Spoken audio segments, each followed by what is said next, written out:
Imposter syndrome is the experience of debilitating doubt of skill and talent, despite evidence of success.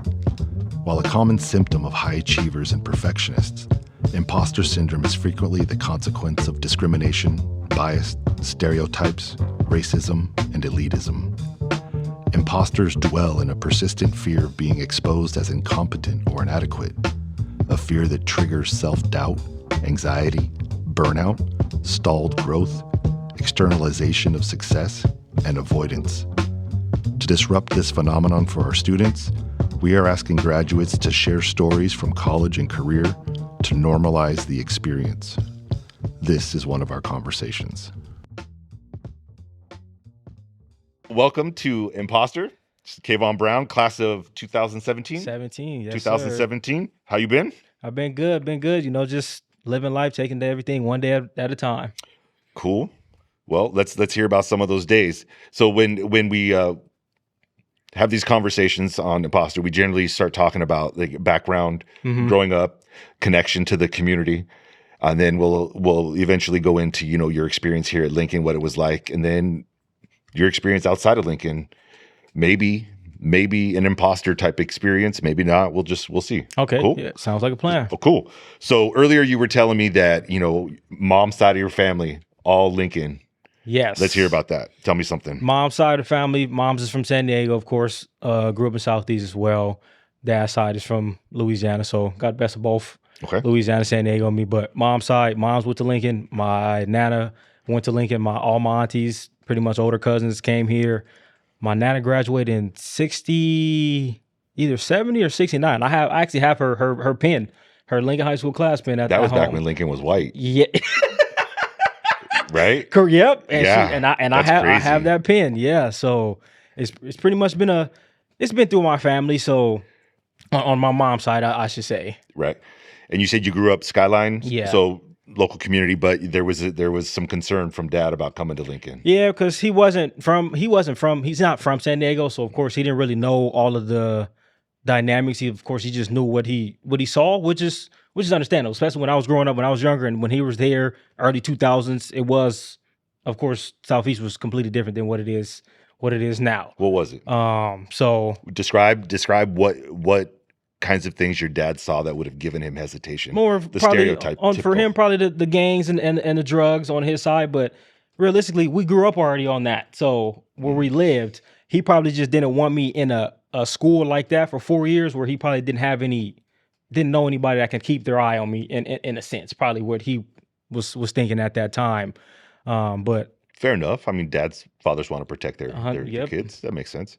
So what options were you looking at for Dad? What other schools were you looking at? Honestly, I didn't have any. He didn't have any other options. This was my option. So for you, it was straight up Lincoln. He was thinking about like Helix or Eastlake or something like that. But me and Coach Dunn has been having a relationship since I was younger. Dalen, his son, pretty much like one of my best friends. So it was a no brainer that I was like, hey, I'm about to come here to play football and be with my friends. Hey, if I'm doing bad, take me out. That's what I even told him. Like, hey, give me a year. If it's going bad, let me go somewhere else. But let me prove myself. Got you. So road to Lincoln, family history here. What was it like when you got here? You came, you said for Coach Dunn, football, I'm assuming. What was that like? It was freshman year, sophomore year? Pretty straightforward. Honestly, I got to Lincoln around 7th, 8th grade, if I'm being honest, because I was training with the football team prior to. So okay, that cool. CIF year in 2012, I was pretty much around all the time because I went to MTM right down the street. Okay. So we would walk after school. We'll come here and we're already on campus, pretty much getting acclimated. Of course, I wasn't a student at the time, but I was around the football program. Getting acclimated to the campus. Yes. Interesting. This campus is huge. Yeah. It might take you 5-6 minutes to get from one point to the other if you're not walking pretty quickly. Yeah, it can get pretty busy and pretty packed. Yeah, it can be. So it's pretty easy to lose yourself here. So that acclimation is pretty key. So started playing football here. What was it like academically? Tell me what your experience here at Lincoln was like. Academically, I feel like it was pretty good. Freshman, sophomore year, of course, young. doing stuff that was just probably having fun. I know I was in a few of your classes. I got my work done, but I was also talking a lot. So that was probably one thing that I can say when I was young. I used to talk in class. That's oddly enough, that's not how I remember you. I don't remember. I remember like Reggie Brooks was. Reggie, that was that year. He was in our class too. But remember, Reggie talked louder than me, so I would probably get under. You wouldn't see me so much because he was talking a little louder. I just remember you being all about the business. Like, I'm gonna get this done right now. So I would try to knock everything out, so at least I can have some free time to do whatever else I needed to do. Which in high school, that's what I remember.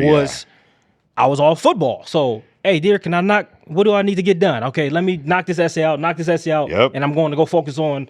Let me go watch some film or go look something up when it came to the sports side of it. Got you. Yeah, that's the Kayvon I remember. Is that let's get some stuff done here. I don't remember the talking too much. Oh, I talked. Oh, I hear it now. I can see it now. That's for sure. Yeah, but there was a seriousness about you and a confidence about you even back then. I saw. Yeah. So, what do you remember about high school? Any experiences you have? Anything happen on campus? Games? Anything? High school. Yeah, I mean, it's been a while. Yeah. Now that I think about it, you walked on campus this morning. You're like, dude, it's been a while since I've been here. Yeah, it has. And I used to live, like I said, I was here all the time, whether it was doing football, training, in the weight room, doing tutoring or whatever it may have been. Well, I was always here. But experiences at here, I mean, of course, prom, you got homecoming. Majority of my experiences came from football. For some reason, high school, I didn't really care about nothing but, of course, making sure my academics were good because I was a 4.0 student. I graduated with honors here with top 20% or top 23 people in my class or whatever. See, I think that's key. It's like, yeah, your experience was all about football. Fair? Is that a fair statement? But you understood that in order to play football, you had to handle the business. 100%. I had to be on my academics, which I always wanted to be that in any way, especially being in this community. And they always said we wasn't smart kids or you didn't have the grades or you couldn't do this because of where you came from. And I was like, okay, I'm going to show you that I can be a great academic student and at the same time be a great athlete. Because there was one year, my freshman or sophomore year, it was bad. I think I had I just got chills. A 2.6. What is up with that? I just got some chills. Talk to me about. So you came to Lincoln with that mindset of like, here's the reputation, and I'm gonna prove that reputation wrong. I had to because at the same time, remember my dad. I had to make sure there was no reason for me to get taken out of where I wanted to be. So don't make it a reason for me to have to leave. Hey, make sure you're on top of your grades and on top of your schoolwork, and make sure you're being where you're supposed to be and not where you're not supposed to be as well. Yeah. Because there's also a lot of things where you could have gotten lost like that as well. That's cool. Yeah, exactly. It's really easy to get lost. Yeah, my parents, they'll drop me off here at 6 a.m. because that was my high school experience. Freshman, sophomore year, I was one of the first people here because my parents used to have to go to school. They used to have to go to work early. So I would get dropped off in Center Quad at 5:30, sometimes 6 in the morning, and I'm here by myself. Doing what? What are you doing at 6 o'clock in the morning on this campus? I'm just waiting for somebody to come, so a coach to come, or I'm in there doing work, doing schoolwork, or I'm watching football and watching film, or doing something. That's the difference. That was all. You're not wasting time. You're not playing around. You're freezing out there, but you're getting some work done. You're not freezing in San Diego. Let's be real. Come on. Not really, but when you're younger with no jacket and you thinking you big and bad and you swole, I'm in the weight room and looking like but that's where it pretty much started. So I'm like, hey, get to it here or all right. Go somewhere else. Okay, so obviously there's a connection to football. You were involved in football.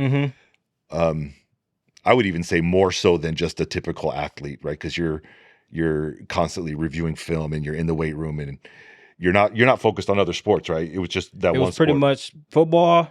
Tried a little track. Track wasn't for me, but yeah, track was essentially training for football. Trying to train, correct? Fitness and stuff. Okay, cool.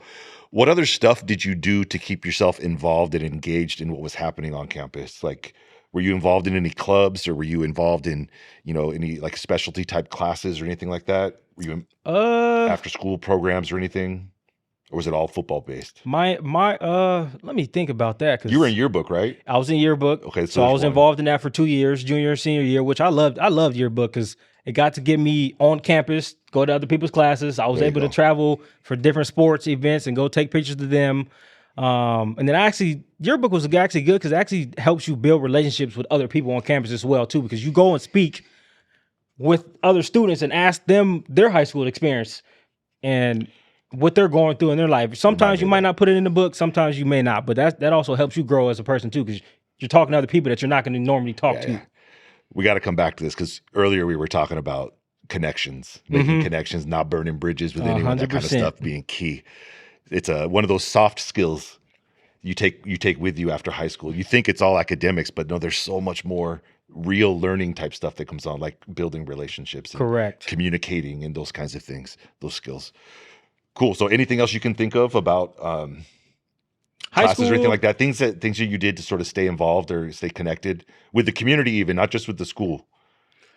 community, we always food drives. I know my freshman, sophomore year, even junior year, Thanksgiving, we're always doing turkey drives. So that was That's that Prince thing. that was always That Prince with that turkey and the dashiki. I'm always gonna remember that one out in the dashiki. I remember that. yeah, we're doing that. Yeah. Visiting churches and things of that nature, doing Bible study. Like we had a Bible study here on campus. I'm always in that as well too. So Okay. but yeah, community. Said I grew up here. I mean, pretty much here, Skyline area. So Right. two pretty much communities on both sides. My parents was here, so the community was here because I already was in that community. Field. There's like a legacy. Yeah, exactly. yeah, It was a tradition. already. That seems to be happening a lot here at Lincoln. There's a lot of legacy type stuff, like the idea of, the Hive being a member. Once you're a Lincoln member, you're always you're always part of it. Always, and the Hive. They brought that back around. My senior year, remember that the Hive. Yeah. My freshman year, nobody really didn't call Lincoln the Hive. Right. My senior year, I don't know where it came from. Junior year, they started to bring that back around, the Hive, and all the older people they're like, yeah, we like that. We love the Hive. Emmanuel Eheki, was he here when you were here? Yeah, the He Hive was guys. Yep. That whole thing. Yeah. Mhm. That was like the true spirit of Lincoln right there. The Hive is alive kind of stuff. Cool. So graduated 2017, and from what I've discovered, you had pretty interesting story afterwards. Life. Life is the story. Okay, Yeah. fair enough. Life is the story. The journey. The journey. I would say, yeah. So graduated top 25 of the class, Mhm. whatever. Decided to go community college, junior college Correct. route. Explain that to me. went Start to off. graduated. Of course, joining junior college wasn't my plan, but of course, we all have God has a bigger plan for us. So that's where he said, "Hey, go junior college route." I was still pursuing playing football. Okay. That was the best option for me at the time. Went to Southwestern for 2 years. One thing I can say, when I left high school, it slaps you in your face. People don't. I mean, they tell you that, but they don't tell you that. Yeah. As soon as I turned 18, I got slapped in the face with life. And it was Life- like that's good. Thank you for saying that. Life slaps you in the face. And I'm just like, essentially. what? Yeah. The day after I graduated high school, stuff just the day after, it was just like, you better get ready for life. So you had no choice. Did you have like 4-year university options you were considering, or was it always? I could have if I would have walked on. I was pursuing a scholarship route. Oh, I got you. Okay. Yeah, so I had So finances played into it a little bit.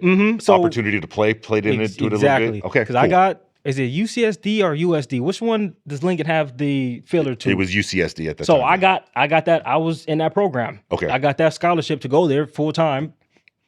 but not as a much, student, not much football happened. There was no football there. That's the only reason why I didn't go. I could have, my school and everything would have been paid for on that end. So I just pursued the junior college route. So your passion was football. 100%. Your plan was to continue playing football, college football, professional football. That was my passion. That was my goal that I dreamed. Of course, we all have dreams and aspirations, and wanting to pursue that. Yeah, that's pretty much been my whole life is football, football, football. But the good thing about football, it actually taught me and gave me life that you actually use in the real world and what I'm doing now as well. So it all came full circle. All right, so now I'm kind of, you got my interest peaked here because football, and yet you're not playing football. Nope. Explain to me how you got there. So let's go back to junior college. 2 years at Southwestern. 2.5 years. So 2.5. Played 2 years, took a season off, had to redshirt because I didn't have any scholarship at the time. Okay. So I just kept working, was hitting up every school that I can. One day, finally, a school called me back, said, "Hey, Kayvon, we got a scholarship for you in West Virginia." Never been to West Virginia in my life. Didn't know where this school was. What school was it? West Virginia State University. It's Okay. it's a HBCU in West Virginia, which already was alarming to me. I'm like, I didn't even know they had HBCUs in West Virginia. But hey, if that's what the opportunity was given Okay. to me, and God was like, "Hey, this is what you've been praying and working so hard for. Go take it and go get out of your comfort zone," because it actually taught me a lot going there as well. So you and parents flew to West Virginia. Flew to West Virginia. They dropped me off, of course. When I got there, I was like, "What is this?" When I when I landed, what is this? I told my pops, I'm like, "Yeah, I need to go back home," because he like, "Nah, just." And that's why I appreciate my parents, because they didn't even allow me to be like, "Yeah, you're good." Nah, he's like, "Give it a chance. Now, if you don't like it, then you can figure that out." But in my mind, I was gonna give it a chance anyway. I worked too hard to get to that position. Yeah. And it took so many trials and tribulations to even earn that scholarship. All right. So here's a cheesy plug. Did you feel as though you were an imposter in West Virginia? Did you feel as though you were out of place, didn't really belong? Is it that kind of experience?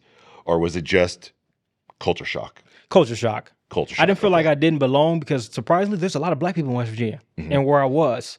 Well, I mean, if it's an HBCU, I would Yeah, assume. but the school had mixture of both, but the city of Yeah, Charleston, thank you. Charleston, West Virginia, if I'm not mistaken, that's the capital of West Virginia, and there's a lot of my people there, so it wasn't anything like that. It was a culture shock. Yeah, when I first got there, I'm like, my mind is, let me go earn my position first. So for a lot of students, anything outside of Southeast San Diego is a culture shock. 100%. Yeah. So going straight to West Virginia and you're like, boom, here we go. And it was cold. It was snow. That was the first time I was in the snow. My first practice, I practiced it was raining. It started sleeting, and then it started snowing. Okay. My feet were frozen. It was, you're yeah. like, let me get the hell It out was of 20. here. It was under 20 degrees at a point in time. And we're still practicing on the ice. It was, but at the same time, and when I look back on it now, I appreciate it. Yeah. Is that like a completely different style of play? Like, do you have to adapt to the conditions? Because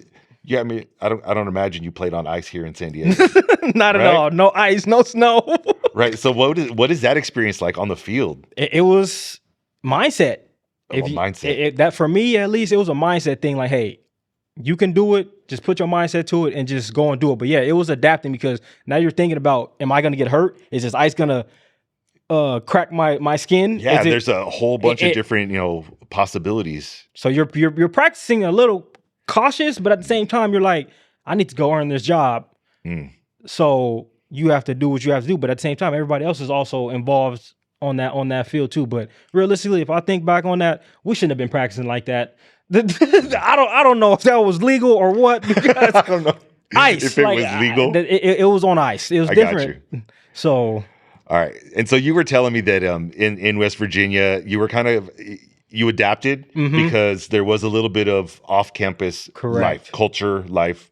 You were talking bars, not that we're promoting that to high school students, but Yeah, I don't you were promote that. talking about the nightlife and things like that, not too far from where the school was, right?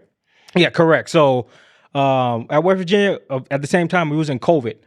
Oh, So yeah. it was a mixture. We were in COVID, coming out of it a little bit. So there were some things that were open and some things that weren't open. But there was nightlife or life outside of the campus yeah. where I can actually go and spend some time, whether it's just taking walks and seeing nature. There was a lot of nature out there, and I like views. You got views of snowy mountains that you've never seen before, and stuff like that. It's like, man, this is amazing. It opens your eyes to seeing different parts of. If you never leave San Diego. Now I see why you went into real estate. I see the way you're describing the views in the house and stuff. I'm like, okay, I get it now. Yeah, I get it. It works for him. It works for him. All right, so COVID kind of shut down things a little bit, so maybe you didn't get the full experience. Correct. there, I right? didn't. Correct. Okay. I would say. But you ended up being comfortable. Yeah, I got comfortable pretty quickly, which Okay, I was cool. which I was happy with because I met some people out there. I'm still friends, still cool with a few of them as well. They actually were like, hey, because they knew I transferred in there, so they actually took me under their wing, and they knew I was from California. Like, where are you from? A lot of them were already from that side. I'm all the way thousands of miles away. So I got pretty acclimated pretty quickly, and I actually enjoyed it. Cool. Yeah. How long did you stay there? A year? A year? Yeah. And then I transferred to my other school. Okay. What was the other school you transferred to? My pause there was because I think there's something. Okay, go ahead.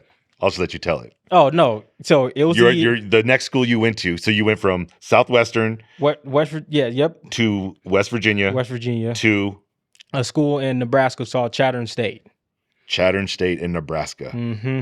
And what was it like when you got off the plane that time? That, first of all, I got on a small plane that only fit 8 people. When I flew to Denver, I flew from San Diego to Denver.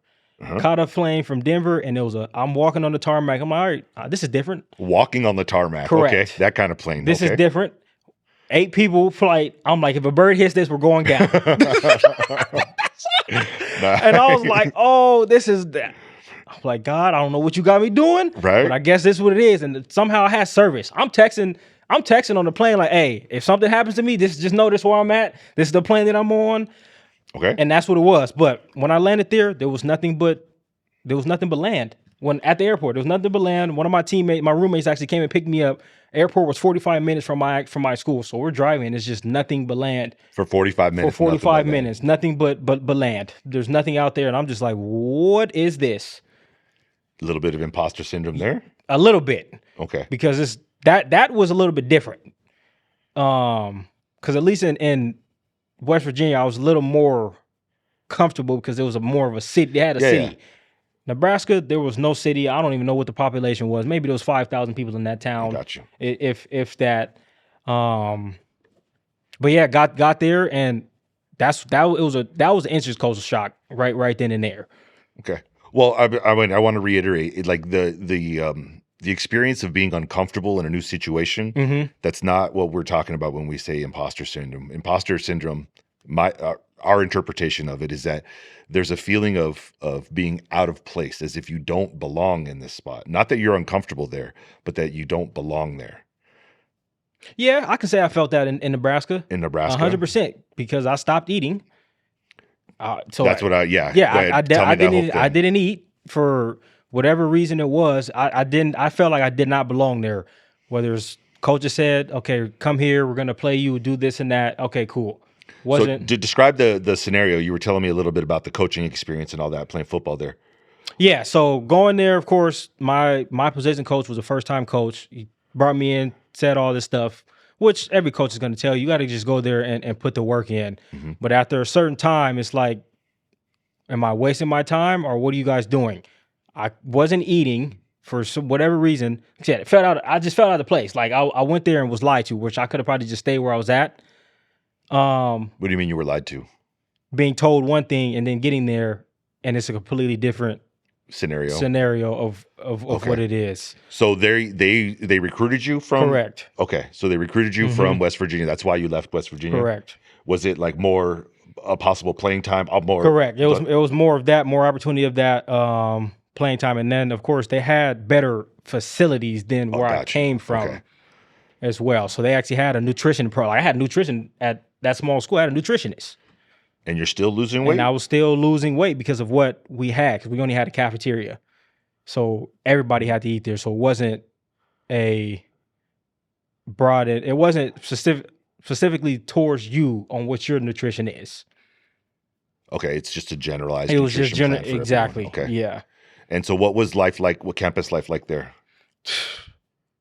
Classes, things like that, anything. All my classes were online. Like I said, I felt out of place. I didn't want to be. Okay. I did not want to be. So all my classes were online. I would only leave to go to practice, to work out, and I'm back in my apartment. That's very different than the description you were giving of West Virginia. Two completely different. Yes, correct. But both occurring during the COVID. So Chatham it was out of COVID. So Chatham, we were out of COVID. Yeah. So West Virginia, I was in it, and Chatham, we were pretty much out of it. We didn't have So even coming out of COVID, you felt as though you were a little disconnected. You wanted to be online instead of in the classes and stuff. Correct. Why is that? Did they have classes, like physical classes you could go to, or was everything still online? They had both. Me, I just felt like it was more comfortable for me to learn that way online than going in person. Okay. So like I said, I already felt out of place being in Nebraska at that time. So I was like, why would I go put myself in a situation where I'm like, now I may not even go to class, rather than if it's online, at least I know that's something I have to do and to make sure that I'm staying on top of my schoolwork. I don't know if you know this, but what is the demographic of the student at Nebraska? Color, social class, kind of stuff. Not too color. Majority of, I mean, I was of course the minority. It wasn't a lot of us, and the only color people were on the football team. So it was only probably like 50 people out of the whole school that was Okay. of color. And how big is the school? Not too big. Okay, so smaller. It was a smaller Okay. school. Yeah. And people from similar backgrounds, like listening to similar music, eating similar foods, fashion kind of stuff, other elements of religious stuff, all that kind of stuff there. Correct. All in one boat. Correct. Yeah. But I mean, when I went there, I found some people that was from California. So one of my friends was actually on the team too. So that was Okay. It made it a little easy, sports wise, of course, but off of That you had someone there that you could connect with directly. Okay, cool. What kind of classes were you taking there? Like what was your major? psychology. Major in psychology? I did pretty much. I still have. That's what all of my college was psychology everywhere. Honestly, Okay. I was thought about taking some business classes, but I didn't because at the time I didn't know what I wanted to really do. Because at the time, outside of course, I wanted to play football, but I was also thought like, hey, why don't I just be a sports psychologist? That was Okay. another thing Something connected? that I thought about doing. Like that? So that's why it was a psychologist thing. But at the same time, now I use psychology in what I'm doing now in life, in business too. So it all played hand in hand. Okay. Are you comfortable talking about how you got into that? Got into Your business? in business, yeah. That's So you said you still have a semester left of college to Yep. finish. So no official degree. But when I saw online, I saw that in the last few years you've made over $9 million. I don't know if it's the sales from gross. what you've yes, done. Yes, yeah. Or You've produced- sales volume, yeah, There you volume. go. $9 million. So you're making big sales. Yeah, and I would say I'm doing pretty good still. That's what I'm saying. Still early in business, because in business, 3.5 years now, most businesses take 5 to 6 years just to even break ground. So doing what I'm doing right now in I'm blessed and I'm appreciative of it. It came For the audiences at home, the business we're talking about is real estate. Kayvon works in real estate in Southern Yes. California, which is, from my understanding, really competitive correct. because of price of homes and things like that in San Diego. You said earlier you basically didn't get a paycheck for the first 7 months Correct. you were working. It took me 7 months to get my first deal. I had to be extremely patient, and you have to be extremely disciplined with the income that you have already. So Yeah. and I went in full time. I had a full time job. I quit that and I said, hey, I'm doing this full time, and I put away what I needed to get me through those at least a year. Okay. As best as I could. Of course, that's not life, and stuff always happens and comes up. But yeah, it took me 7 months. But my first deal was $1 million. The purchase price was $1 million, and for a first deal, that was major. That was big, because most people don't sell properties that at that price. Well, yeah, San Diego, you're talking 750,000 750, 800. means in that mean That's going up. I know that median right now dropped to like 850 median sales price, but 850. Okay. you can definitely still find Okay. homes under that value. So let's go back a little bit. Let's set all this up. So you were at West Virginia, went to Nebraska. How did you realize that you weren't going to continue with the football and you wanted to do something else? How did you get into real estate from there? So football, I never even told the story to anybody. Okay. So you guys are getting the first, Exclusive? you getting exclusive Okay. on this. So when I was at Nebraska, going through major depression. Like it was just major Oh, depression. that's the weight loss stuff you were talking about, the depression. So all it that came stuff. through that. I wasn't eating. I was probably getting 3 hours of sleep, still having to go work out, going to class, still having to go to practice, still having to do school, all at the same time. And I'm like, I don't think this is life for me. And as everybody probably already knows, leading up to this, football was everything. So I felt like it was taken from me in a sense, but at the same time, it wasn't, because there was a reason for what I'm doing now. So to get back on track, call my pastor. I'm like, hey, I don't know if this is what I should be doing. Real estate is on my mind. That's all that's on my mind. I don't know if that's God telling me that that's what I should be doing, and this is not what I should be doing. But I don't want to just throw football away when I put 23 years of my life into that. Now, you said real estate had been there, like it'd been on your mind, or you had heard about it even before this. Yeah. So one of my friends, Rudy Johnson, actually he's still an agent. He's a broker right now himself. But we were training in San Diego. Came back. He was always talking about real estate. He's picking up phone calls while he's training. He's like, man, you guys should start doing real estate. But I always knew I wanted to own properties. I just didn't know I wanted to sell them. Got you. So that was always a bug that he had in my ear. So I'm like, okay. Hear that? Properties, plural. Properties. Yeah, you're in the biz. That's a business mindset right there. I got you. Yeah. But yeah, so I already had that in my mind. So at the time when I was in Chatham, I actually paid for my class to start doing it a little bit. I didn't To do really, real estate? Yeah, I didn't really go all in because I was still focused on football because I didn't really know what I wanted to do. So the class was paid for. I just didn't do it. So when I left Nebraska and actually came to San Diego back home, that's when I actually paid for my class and did all of that. And at that time, it took me 6 months to even get a test date after I even passed my test because there was the COVID back up. Let's explain the process for me and for others who may not know how one gets into real estate. What do you have to do? Like, do you go to college for it? Is it a certificate program? What is the whole? Yeah, so with real estate, you can take real estate classes in college, or you can actually take in-person courses. I know the course I took was a 3-month course online. They had online, they had in-person, and then they also had online, in-person, both. So you can do a hybrid. Okay. So, but I chose the one that was online because it was just easier for me to do it at the time. Took that course. That you get your certificate after that 90-day course. Okay. Once you get that certificate, you have to actually submit it to the DRE, which is the Department of Real Estate, and then that's when you actually but you actually reach out to get a test date.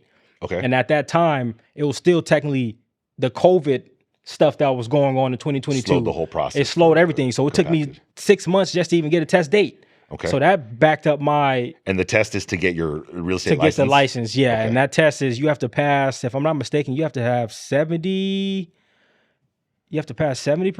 or 68% to pass that test. Wasn't easy for anybody out. I haven't told anybody this either. Took that test 8 times. I failed that test 7 times. Didn't give up.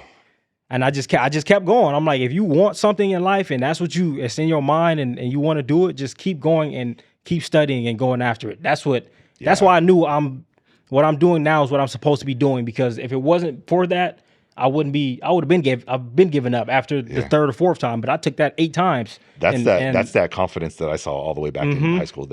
Yeah. Once you had your mindset on something, I could see it was going to get done.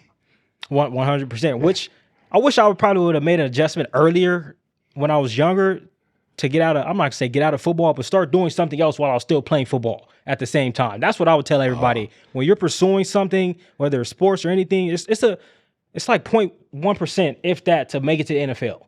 Everybody's not gonna go. And it's the hard truth, or even the NBA, it's the hard truth. So find something else that you may be good at or passionate about, and incorporate that even when you're still pursuing what you're pursuing, because now you have another option. Well, that's the idea that I was talking to you about earlier. The don't follow your passions, follow your talents. 100%. Right. So you may be talented on the football field, but you also may have a business mindset. Right, and which could lead to something completely different for you. Exactly, that you never even know, because I never even knew I had that mindset. I didn't think about any of that until I got out of college, until I started thinking, like, what else would I want to do in life? What am I passionate or what else would I want to be passionate about that will make sense for me, and I can actually help people. Yeah. See, I want to note again, you've how many years were you in college? Including all in total. Yeah. Southwestern 2, 3, 5 years, five and a half. And we talked about your major. We didn't talk about any academic things. Right? Which just goes to show how much the college experience is a lot more than just the academic 100%. experience, right? 100%. It's about discovering yourself and making the connections you were talking about. It's all about all those different soft skills. Carly, we had on earlier, was talking about these kinds of skills that are transferable that a lot of students don't realize they're developing when they're in high school. Yeah, you don't see it until you get into college. Until life slaps you in the face, exactly, right? Yeah. Yeah. That too.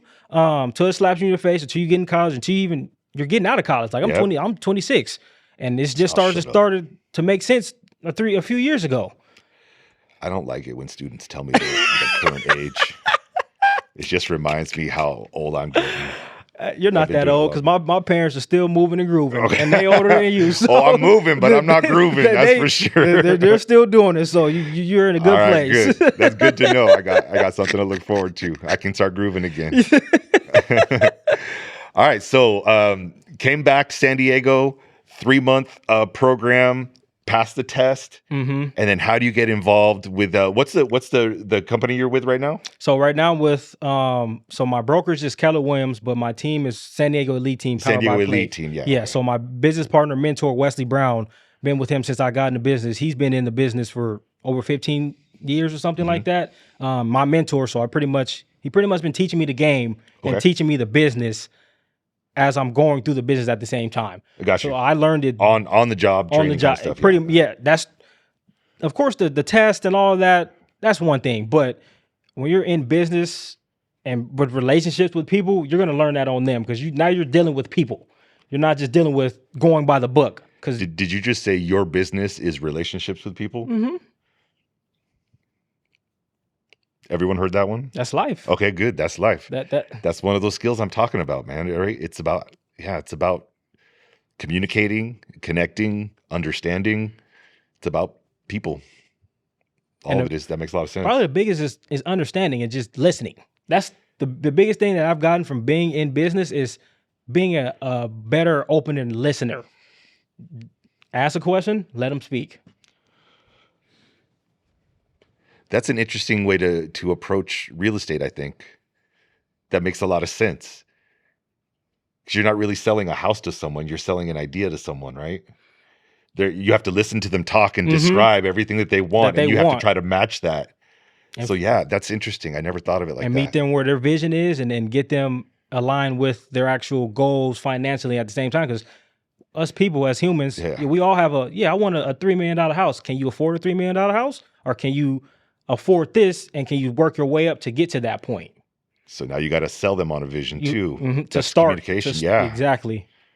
Wow. Okay. So what do you handle? San Diego Elite Team. What aspects of real estate do you handle? Do you show houses? I mean? So I show houses, of course, on the buying side, and then I do the selling side as well too. So I sell with my sellers, and then I have buyers as well.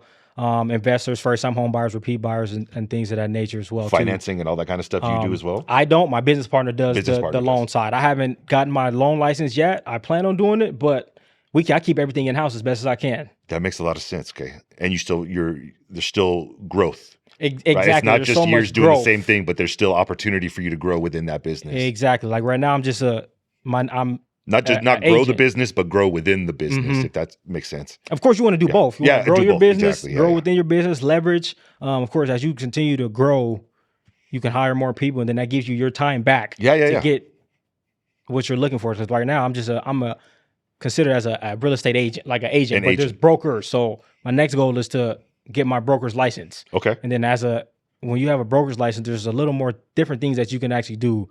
I can actually be a property manager as a broker rather than as a real estate agent. You can't manage properties yourself. Okay. I see the difference there.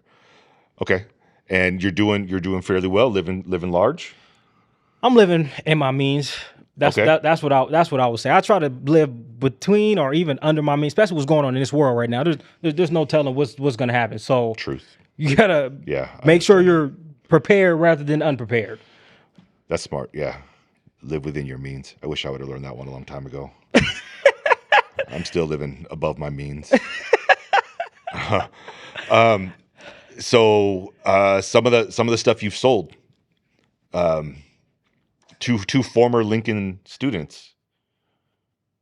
Oh yeah, Yeah.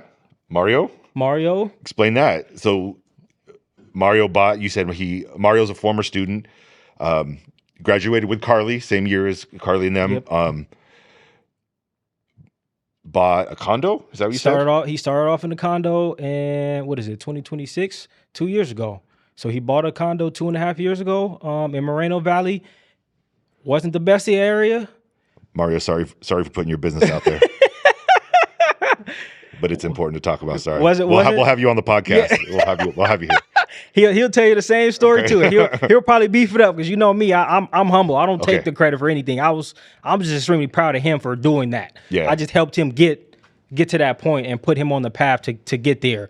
But his path didn't end there, right? He went from condo He to went what? to condo to it. Now he has a brand new construction, 2,500 square foot home. But he started. That's what he took. He listened when I said, "Hey, start somewhere and make it make sense for you. And can you afford it? Yes. Do you want to own? Yes. Do you want to build in real estate? Yes. So start where it makes sense for you." So starting on that, his first condo, he actually wanted to buy another condo that was more, and he wouldn't have had any money. But I wasn't gonna allow him to do that. He would have been house poor. And I told him, I said, "Hey man, House poor? we're house poor." He would have been paycheck to paycheck. Like he would have bought the house and wouldn't have had any money to do nothing else. I'm which house broke. some people. Not house poor. I'm house broke. And I've been doing this a long time. How did I end up here? My goodness. All right. I need to listen to you. Hook me up. Some people, Okay. we can. I can put you on a plan. It's not as hard as people think it is. It's just setting you up with a plan to success. Because most people don't have the mindset of ownership. Yeah, I've never even thought about it really. I'm a little more like artistic, expressive type stuff. I'm the day-to-day grind money. I don't know how much money I have in my bank right now. That's probably irresponsible of me, but Yeah, that's how I've lived my entire life. That makes sense. But maybe getting He's the like, mortgage. "Yep, that's why you're broke." No. He's that- like, "Yep, that's why." I see the judgment in your face. I see it. No, because getting a mortgage may actually make you disciplined. Because now you have to actually look and see. Because I don't want to be disciplined. I'm too old for that now. No I wanna such keep thing. doing it. I know. I'm just playing around. So you were talking to me a little bit earlier about being a real estate agent in San Diego, and initially when I asked you to be on the podcast, this is where I thought imposter syndrome might take hold in your experience. Mhm. Is that there might be a sense of not belonging or not being worth or on the same level as maybe some of the competition in San Diego. Can you explain 100%. what it's like to be young African-American male in a San Diego real estate market? What is that like for you? Like you said it. That was the first thing was being young. First, because most people are like, "What are you doing?" They look at you like you're how old, and you're doing. Why should I listen to you? Because most of my clients, they're older than me. Which is no problem. I'm just trying to get everybody else that's younger in that can do it. But yeah, going back to that, it was age, being of color, of course, being African American here. It's always 10 times harder. I mean, that goes back to growing up in Southeast, coming to Lincoln. You always have to work 10 times harder because they're always looking back on you in a different light than they would somebody else because of who you are, what you look like, what your age is. And then, of course, the ones that are already in the business, they already have their business established and everything like that. But when you're starting your business, you have to you have to get established and find people that actually trust you. And sometimes it's easy, sometimes it's not. And part of that, what you mentioned earlier was changing your appearance. Correct. Yeah, I had to change my appearance. I had braids, and that was one stipulation that getting in this business. My friend was like, "Hey, if you want to get in the business, you got to cut your hair because of how I'm like, that could be a good thing or it could be a bad thing." At the time, I didn't want to cut my hair. I'm like, I took me 4 or 5 years to grow my hair that long, but I also thought that like, hey, this is what I actually want to do. So make a sacrifice. If I want to get my hair back later, I can get it back later. Once you're established, right? Exactly. Once I'm established. But that's the stipulation of being in this business in San Diego. Yeah. At that, you have to make sure everything is as perfect as can be. I understand. I mean, I don't understand that experience because I'm white. But I do understand the idea of the professionalism and having to make an appearance that's professional. Students always ask me about tattoos and stuff. And I'm like, you don't realize I taught 12, 15 years with no tattoos. Oh. Or I had them all covered up. Yeah, right? see? I had everything covered up. And it wasn't until I got that tenure, right? And I got established and I started developing a reputation as a professional educator. And then I felt free to go ahead and show them, right? That I was beyond that sort of initial judgment that would happen if everyone saw the tattoos. 100%. And that's same way. Same idea. That same. I have tattoos. When I had to wear all long sleeves. I couldn't. I mean, maybe I could have, maybe I didn't. But in my mind, I was like, hey, I just started. I mean, I'm still early in this, but still, I just started. I don't want anybody to try to hold anything over me saying that this is the reason why you're right here, or this is the reason why I'm not working with you, or I can't work. It's like you've already got some things against you. Exactly. Right. And you don't want to give them anything else for that fight, right? You want to, don't give them anything to judge you by, or which everybody's going to judge you prejudge you by. Right. Yeah. Cool. Anything else you think the Lincoln students might want to hear? You already dropped some gems on us today. I mean, life is just life. I would say when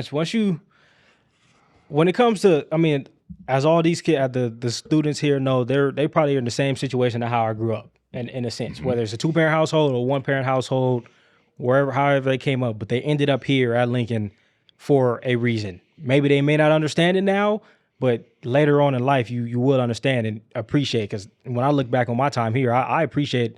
Because if I didn't come here, I probably wouldn't be who I am now. I had to go through those struggles, those trials and tribulations of being looked at or being in a area where it's not the best. Because even now, when I tell people, oh, I went to Lincoln, they still look at me like I'm crazy or something. I'm just like, hey, that's fine.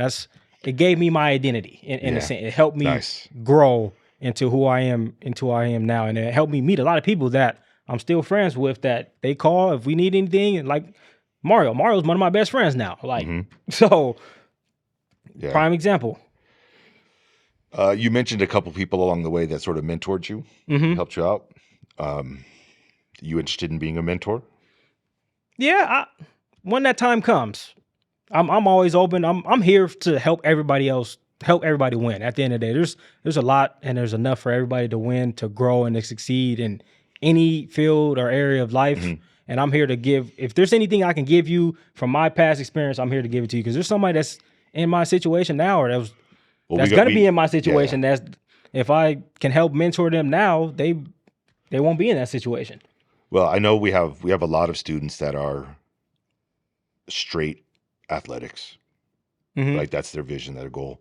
We also have a lot of students that want to be sort of entrepreneurial, start their own business stuff. And I have a feeling after today, we might have a couple that are thinking about real estate. I would love to help. I've been thinking about this. I actually just told one of my friends this a few weeks ago. Like, hey, once I get more established or get what I actually want out of this business, of course, I'm doing pretty good.